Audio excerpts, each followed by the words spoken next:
Buenas tardes a todos. Estamos en el 6º día de la novena y vamos haciendo este itinerario en el cual nos va acompañando don Juan Antonio Lamarca a la hora de poder vivir este itinerario de santidad que la Virgen nos ofrece. La disponibilidad, el ser templo de la presencia de Dios, la permanencia en la paciencia, en la aceptación del dolor, la sencillez y la pequeñez, y ayer la invitación a buscar a Dios. Recordamos que Él nos animaba a poder imitar a María en esta búsqueda, puesto que ella también en un momento dado perdió a Jesús en una visita al templo, en una fiesta donde Jesús se hace adulto, y ponía de relieve cómo no es ella la que pierde a Jesús, sino que es Jesús mismo el que quiere perderse. Como una forma de tomar una cierta distancia ante lo que es un vínculo familiar para poner de relieve que es el Padre el que guía su vida. Desde ese momento y en tantos otros, María guarda y conserva todo lo que no entiende en el corazón. Y de esta manera nos anima también a nosotros a estar en búsqueda de ese Dios al cual hemos de aprender a buscar hasta el punto de desearlo como el aire. Hay tres realidades que dificultan esa búsqueda del Señor, que son la costumbre, el hacer las cosas de forma rutinaria, la dispersión de la vida, que hace que no tengamos a Dios en el centro y por tanto, cuando estamos en mil cosas, perdemos su rastro. Y por último señalaba el narcisismo como ese vivir centrados en el propio ego, donde no es posible buscar al Señor. Pues le pedimos que nos dé ese corazón de hombres y mujeres que viven en la pobreza, abiertos a que el Señor pueda salir a nuestro encuentro. Hoy seguro que será un momento nuevo para ello. Vamos a comenzar la celebración. Lectura del Santo Evangelio según San Lucas.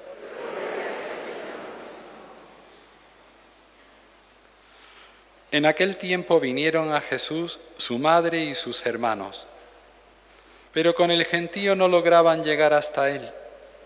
Entonces le avisaron: tu madre y tus hermanos están fuera y quieren verte. Él respondió diciéndoles: mi madre y mis hermanos son estos, los que escuchan la palabra de Dios y la cumplen. Palabra del Señor. Y dijo Dios: hagamos la luz, y la luz existió. Y por 8 veces dijo y creó. Por 8 veces pronunció su palabra y hubo algo nuevo que existió en este mundo. Hasta concluir con la creación más bella y más hermosa. Hagamos al hombre a nuestra imagen y semejanza. Y el hombre existió. Recuerdo este pasaje del Génesis porque la palabra de Dios es creadora. Es más, la palabra de Dios es también transformadora. La palabra de Dios nos transforma. Sin la palabra de Dios, Constantino no se hubiese convertido al cristianismo y hubiese cambiado totalmente la historia. Constantino fue el primer emperador romano que se convirtió al cristianismo y cambió lo que era la persecución de la Iglesia en una Iglesia asociada al Estado de aquel momento. Sin la palabra de Dios, doña Isabel de Trastámara no hubiese sido la católica. Y fíjense lo que hizo como católica y cómo influyó en ella la palabra de una manera muy particular el Evangelio de San Juan. Sin la palabra de Dios, posiblemente no tendríamos la abadía del Sacromonte, donde el arzobispo don Pedro de Castro se inspiró en la sabiduría del rey Salomón, palabra de Dios. Sin la palabra de Dios, nosotros no estaríamos aquí. Yo no estaría predicándola, ni ustedes estarían escuchándola.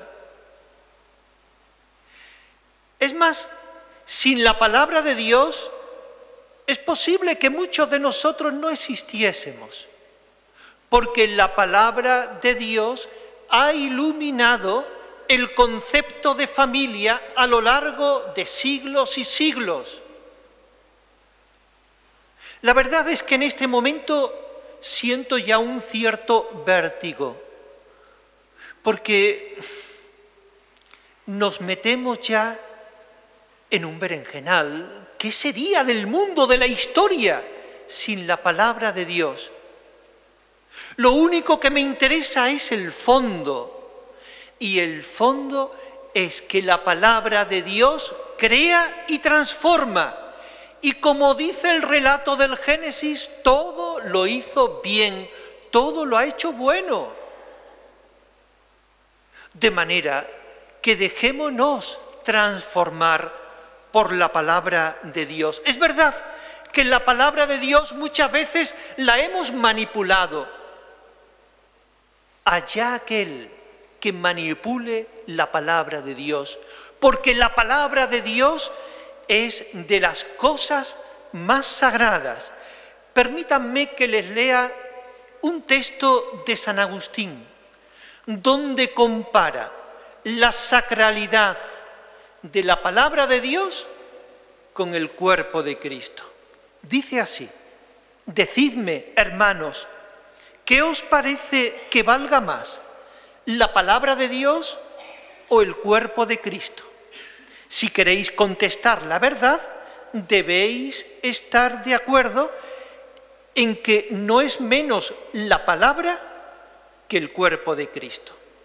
Por lo tanto, si cuando se nos administra el cuerpo de Cristo ponemos toda nuestra atención para que no se caiga nada de nuestras manos por tierra, del mismo modo debemos estar atentos para que la palabra de Dios, cuando se nos da, no se desvanezca en nuestro corazón por estar hablando o pensando en otra cosa. No será menos culpable el que haya acogido con negligencia la palabra de Dios que aquel que por su descuido haya dejado caer al suelo el cuerpo de Cristo. Palabras impresionantes, ¿verdad? Es el mismo San Agustín, y algo parecido recoge también el Concilio Vaticano II. De manera que acojamos con toda reverencia, con todo el amor del mundo, la palabra que se proclama. En la Eucaristía tenemos dos mesas. La mesa del altar, donde se parte el pan del cuerpo de Cristo para repartirlo, para alimentar al pueblo de Dios. Pero también está esta mesa, la mesa del ambón, la mesa de la palabra, donde se parte el pan de la palabra para poderlo repartir. Un alimento tan sustancioso hay que ayudar a digerirlo. Y para esto es la homilía. Pretende ayudar a digerir este alimento tan importante. Pues María también es un modelo de acogida de la palabra de Dios. Hemos escuchado el texto de San Lucas, donde Jesús está hablando a la muchedumbre, y en ese momento llega María y los hermanos, que por cierto, una aclaración, no son los hermanos carnales. La palabra utilizada es para expresar todo tipo de parentesco familiar. Pueden ser los primos, puede ser cualquier tipo de familiar. Por el contexto del todo el Evangelio sabemos que son familiares, parientes, que acompañan a María, su madre. Y en este contexto, la gente le dice, ahí están tu madre y tus hermanos, te buscan. Y él, mirando a los que tiene delante, les dice, ¿quiénes son? Mi madre y mis hermanos. Aquellos que escuchan la palabra de Dios y la cumplen. María, por lo tanto, se nos presenta a los discípulos como modelo de escuchar la palabra de Dios y cumplirla. ¿Por qué podemos afirmar esto? Pues muy sencillo, porque en la Anunciación dijo María, he aquí la esclava del Señor, hágase en mí según tu palabra. María es la mujer que acoge la palabra de Dios y la cumple. Y este texto está en otro contexto, es toda una catequesis sobre la palabra de Dios. El evangelista nos presenta la parábola del sembrador, que fue a echar la semilla. ¡Qué elemento tan maravilloso! La semilla. Algo tan pequeñito. Y en potencia, ahí tenemos un árbol. Algo tan sencillo y tan maravilloso. ¡Qué fuerza! ¡Qué fuerza pone Dios en lo más pequeño, en lo más insignificante! Pues la palabra de Dios es así. Suena pequeña, insignificante, pero la palabra de Dios nos hace grandes a los ojos de Dios.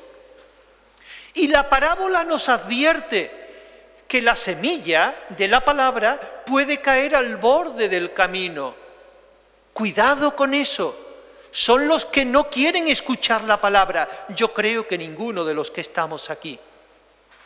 También nos advierte que la semilla de la palabra puede caer entre rocas. Hay que tener cuidado, porque la semilla entonces no echa raíces y termina por perderse. Es posible que alguno se vea identificado con esta acogida de la palabra de Dios. Pobre. La semilla de la palabra de Dios también puede caer entre zarzas y entonces queda totalmente ahogada. Es lo que decíamos ayer, los bienes efímeros, las preocupaciones de la vida ahogan la palabra de Dios, y en esto estoy seguro que muchos de nosotros nos vemos identificados con esta situación, con esta acogida de la palabra de Dios. Por suerte también nos presenta el Señor otra situación, la tierra buena. Estoy seguro que muchos de ustedes son esa tierra buena que acoge la palabra, que procura vivirla, que procura pasarla por el corazón, rumiarla como María y poderla hacer vida en sí mismo. Nos pone también el evangelista otra parábola muy bonita. La palabra de Dios es como una lámpara que da luz. No debemos de esconderla. Tenemos que ponerla siempre encima del candelero para que luzca, para que brille, para que ilumine a los que están en la casa. Y la palabra de Dios también en esta catequesis que nos da el evangelista tiene una fuerza tremenda. Jesús con su palabra domina el viento y el oleaje del mar y le hacen caso. Y con su palabra consigue echar al demonio de un endemoniado. La palabra de Dios es impresionante. Tenemos que acogerla, tenemos que darle valor, tenemos que obedecerla, porque obedecer viene de un verbo latino, ob audire, es el que sabe escuchar. Y cuando sabemos escuchar la palabra con atención, entonces somos obedientes a lo que nos pide. Y se da un fecundo encuentro, porque nosotros somos lo que somos gracias a los encuentros que hemos tenido a lo largo de nuestra vida. Yo soy el que soy gracias al encuentro que he tenido con mis familiares, con mis amigos, con mis profesores, con mis catequistas, con mis alumnos, con ustedes.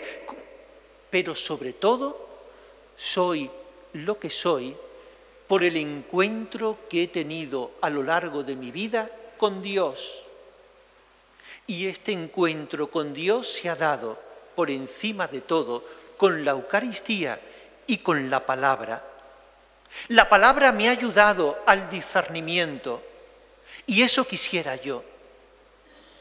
Benditas sean empleadas estas pobres palabras mías si nos acercamos de corazón día a día al Evangelio que se anuncia, se proclama en cada Eucaristía, porque nos ayudará a discernir. No saben lo que siento cuando hay personas que se acercan y me dicen: Padre, yo no tengo pecado, ni robo ni mato. ¿Y cuánto tiempo hace que se confiesa? Pues hace 20 años. ¿Cuál es el problema? El problema es que no se han confrontado con la palabra. El problema es que no la leen. Porque si nosotros leyésemos la palabra, si la meditásemos, nuestra conciencia se iluminaría. Es luz, es lámpara. Y Dios no se contradice nunca con lo que dice la Sagrada Escritura, con lo que dice su palabra. No pensemos que a mí me va a decir algo diferente a lo que viene ya en la palabra de Dios, como Dios no se contradice tampoco con lo que dice el magisterio y sus mediaciones. Dios no se contradice tampoco con las exigencias de nuestro estado de vida. Yo he hecho un voto de pobreza y a mí no me va a pedir nunca Dios que me compre Mercedes. Que nadie piense, ningún casado, que Dios le va a pedir irse con otra mujer. No. No se contradice con el estado de vida que cada uno tiene por obra y por gracia también de la palabra de Dios. A un nivel personal les he de confesar, y ojalá si esto también nos motiva y nos enciende un poquito más para acercarnos a la hermosura de la palabra de Dios, les confieso que para mí la palabra de Dios tiene un carácter conyugal. A mí la palabra de Dios me ayuda a vivir mi propio celibato. La tengo siempre como compañera de camino. Siempre me acompaña. Cada vez que viajo me acompaña la Biblia, siempre la llevo conmigo. La leo todos los días. Es mi fiel compañera. Es más, me ha ayudado siempre, como digo, a discernir mi propia vocación, de la que me siento orgulloso y muy feliz. La palabra de Dios también me ha consolado en los momentos tristes, en los momentos de desolación. La palabra de Dios me ha ido configurando con Cristo. El problema es que muchas veces yo he puesto cortapisas y me he resistido, pero la palabra de Dios ha intentado día tras día configurarme con Él. La palabra de Dios siempre me ha mostrado el inmenso amor que Dios me tiene. Por eso quiero leerles hoy otro texto. Fíjense, es un texto que es palabra de Dios. Todo, absolutamente todo, palabra de Dios, encadenada. Cada frase es palabra de Dios que he ido uniendo. Y dice así: te he llamado por tu nombre desde el principio. Tú eres mío y yo soy tuyo. Tú eres mi amado y en ti me complazco. Te he moldeado en las profundidades de la tierra y te he tejido en el seno de tu madre. Te he grabado en la palma de mis manos y te he ocultado en la sombra de mi brazo. Te miro con infinita ternura y cuido de ti con un cuidado más íntimo que el de una madre por su hijo. He contado cada cabello de tu cabeza y te he guiado en cada uno de tus pasos. Allá donde vayas, yo voy contigo, y allí donde descanses, yo vigilo. Te daré alimento que satisfaga toda tu hambre y bebida que saciará toda tu sed. No te ocultaré mi rostro. Tú sabes que yo soy tuyo, como yo sé que tú eres mío. Me perteneces. Soy tu padre, tu madre, tu hermano, tu hermana, tu amante y tu cónyuge. Allí donde estés estaré yo. Nada nos separará. Somos uno. Esta carta la podemos titular Palabras de Dios a su criatura amada. En la palabra vemos que Dios nos ama. Termino con una anécdota. Dicen que cuando Miguel Ángel terminó de esculpir la Piedad, le dijeron al gran maestro florentino que por qué había hecho el rostro de la madre más joven que el del hijo. Y él respondió, porque los que aman a Dios no envejecen. ¿Y qué verdad es esta? ¿Qué verdad es esta, Dios mío? Metafóricamente hablando, pero el que ama a Dios no envejece y se deja amar por Dios. Por eso digamos con San Pedro, Señor, ¿a dónde vamos a ir? Tú tienes palabras de vida eterna.